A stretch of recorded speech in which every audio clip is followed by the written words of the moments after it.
Saudi में contract खत्म होने के बाद भी जॉब का मौका, भारतीयों के लिए अच्छी खबर। नमस्कार, स्वागत है आपका हमारे चैनल डेली सऊदी न्यूज पर। खबर शुरू करने से पहले एक जरूरी सूचना आपको दे दें कि अगर आप सऊदी में फंस गए हैं, कफील आपको छोड़ नहीं रहा है, आप परेशान हैं, वापस अपने घर लौटना चाहते हैं, तो घबराए नहीं, स्क्रीन पर दिए गए नंबर पर कांटेक्ट करें। इनका नाम अहमद अली है। ये आपको कानूनी प्रक्रियाओं के तहत महज 3 से 4 दिन के अंदर ही खरूज लगाकर सऊदी से फाइनल एग्जिट कराकर आपको सही सलामत अपने देश पहुंचा देंगे। सऊदी अरब की सरकार कामगारों के लिए नए श्रम कानून लेकर आई थी। इसमें कामगारों को इस्तीफा देने, नौकरी बदलने या देश छोड़ने के लिए 2 महीने का टाइम दिया गया था। सऊदी अरब के कीवा प्लेटफॉर्म पर बताया गया था कि अब किसी कर्मचारी को कॉन्ट्रैक्ट खत्म होने के बाद काम से एब्सेंट घोषित करने से पहले 60 दिनों का ग्रेस पीरियड यानी कि छूट अवधि अनिवार्य है। नियमों में यह बदलाव विदेशी कामगारों पर सीधे असर डालने वाला था।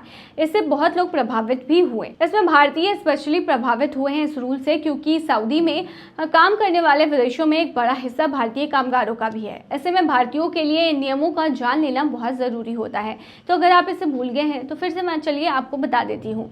सऊदी अरब के मानव संसाधन और सामाजिक विकास मंत्रालय का कीवा प्लेटफॉर्म किसी कर्मचारी को कार्य से एब्सेंट घोषित करने से पहले 60 दिनों तक छूट देता है। इसका मतलब है कि नियोक्ता अब कॉन्ट्रैक्ट खत्म होने के तुरंत बाद कर्मचारी को वर्क से एब्सेंट नहीं कर सकता है। उन्हें कम से कम 60 दिन का वेट करना पड़ेगा, बशर्ते कर्मचारी का निवास परमिट यानी कि उसका इकामा वैलिड रहे। इस अवधि के दौरान असंबद्ध कर्मचारी अपने वर्तमान नियोक्ता के साथ फिर से कॉन्ट्रैक्ट कर सकता है, यानी कि जो कर्मचारी अपने काम से गायब है और वो मिल नहीं रहा है, तो उसके पास ये टाइम है कि वापस से अपने जो नियोक्ता है आप उससे बात करके सॉर्ट आउट कर सकते हो, वापस अपने काम पे लौट सकते हो, कॉन्ट्रैक्ट सही कर सकते हो। वह किसी नए नियोक्ता के पास भी जा सकता है या सऊदी अरब भी छोड़ सकता है। 60 दिनों के भीतर कार्रवाई ना करने पर नियोक्ता के रिकॉर्ड से उनका नाम खुद हट जाएगा। यानी कि 60 दिन के अंदर अगर आपका नियोक्ता जो है वो आपके खिलाफ कार्रवाई नहीं करता है तो फिर आप खुद ब खुद कॉन्ट्रैक्ट से हट जाएंगे। सऊदी गजट की रिपोर्ट के अनुसार 2025 से कीवा श्रम मंच ने रोजगार अनुबंध नियमों में एक महत्वपूर्ण बदलाव किए हैं। इसमें कहा गया है कि नए नियम कर्मचारी को अपनी स्थिति को वैलिड बनाने के लिए समय देता है और नियोक्ता को उचित प्रक्रिया के लिए समय देता है। इससे श्रम बाजार में बदलावों को स्थिर करने में मदद होती है और कानूनी निवास के अचानक नुकसान के जोखिम को कम करता है। कोई नियोक्ता किसी कर्मचारी को अनुपस्थित तभी रिपोर्ट कर सकता है जब कर्मचारी का कोई एक्टिव कॉन्ट्रैक्ट ना हो और इकामा कम से कम 60 दिनों के लिए वैलिड हो। इस दौरान एक डिस्कनेक्टेड कर्मचारी के पास उसके नियोक्ता के साथ फिर से कॉन्ट्रैक्ट करने का, कीवा के माध्यम से दूसरी नौकरी में जाने का या 60 दिवसीय विंडो के भीतर सऊदी अरब छोड़ने का ऑप्शन होता है।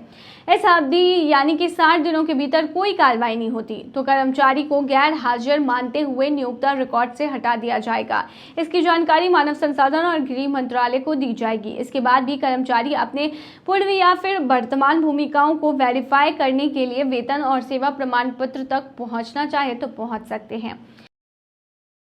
सऊदी अरब में सोना खरीदते समय धोखाधड़ी से कैसे बचें? नमस्कार, स्वागत है आपका हमारे चैनल डेली सऊदी न्यूज पर। खरीदना आसान काम नहीं है, खासकर सऊदी अरब जैसे बड़े बाजार में। अगर आपको सोने की कैरेट और उसकी असली पहचान की जानकारी नहीं है तो धोखा खाना बहुत ईजी है। ऐसे में थोड़ा सा ध्यान और सही जानकारी आपको बड़ी परेशानी से बचा सकती है और आप फ्रॉड होने से भी बच सकते हैं। तो सऊदी अरब में बिकने वाले सोने के प्रकार के बारे में सबसे पहले जान लेते हैं। तो देखिए, सोना अलग अलग कैरेट में मिलता है।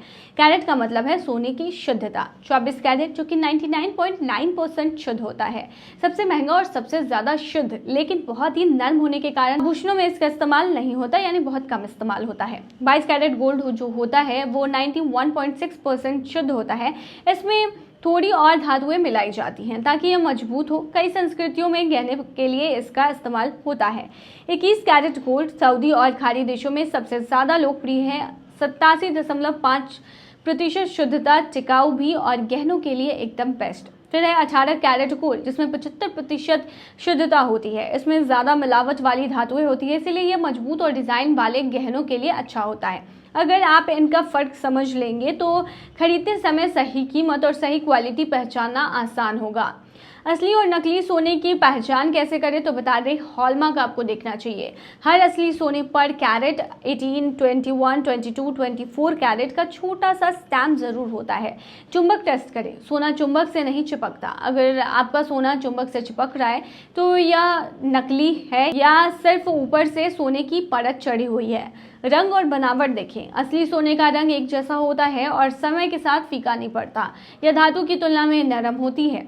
विश्वसनीय दुकानों से ही खरीदे, हमेशा मशहूर और भरोसेमंद ज्वेलरी शॉप से खरीदे। सड़क किनारे या बिना लाइसेंस वाले विक्रेताओं से बचे। विशेषज्ञ की मदद ले, अगर शक है तो किसी भरोसेमंद जोहरी या विशेषज्ञों से जांच करवा ले। चालान लेना बहुत ज़रूरी होता है सोने के दरमियान जब आप खरीद रहे हो। तो देखिए, सऊदी अरब में सोना खरीदते समय चालान यानी कि जो बिल होता है जिसे इनवॉइस भी कहते हैं, उसे लेना कभी ना भूलें। यह आपके लिए प्रूफ होता है कि इससे आपने सोने का कैरेट और वजन लिखित में इसमें दर्ज होता है। अगर सोना नकली निकले या वजन कम हो तो यही चालान आपके काम आएगा। इसमें दुकान का नाम, पता और रजिस्ट्रेशन नंबर लिखा होता है, जिसमें शिकायत करना आसान हो जाता है। दुकान की रिटर्न या एक्सचेंज पॉलिसी भी इसी पर लिखी रहती है। सऊदी अरब में सोना खरीदना आसान है अगर आप थोड़ी समझदारी दिखाएं। हमेशा भरोसेमंद दुकान चुनें, कैरेट और हॉलमार्क जांचें और चालान जरूर लें। अगर आप यह बेसिक चीज़ें ध्यान में रखेंगे तो धोखाधड़ी की कोई गुंजाइश ही नहीं बचेगी। तो ये थी तमाम जानकारी। बनी रही ऐसी तमाम खबरों के लिए डेली सऊदी न्यूज़ पर।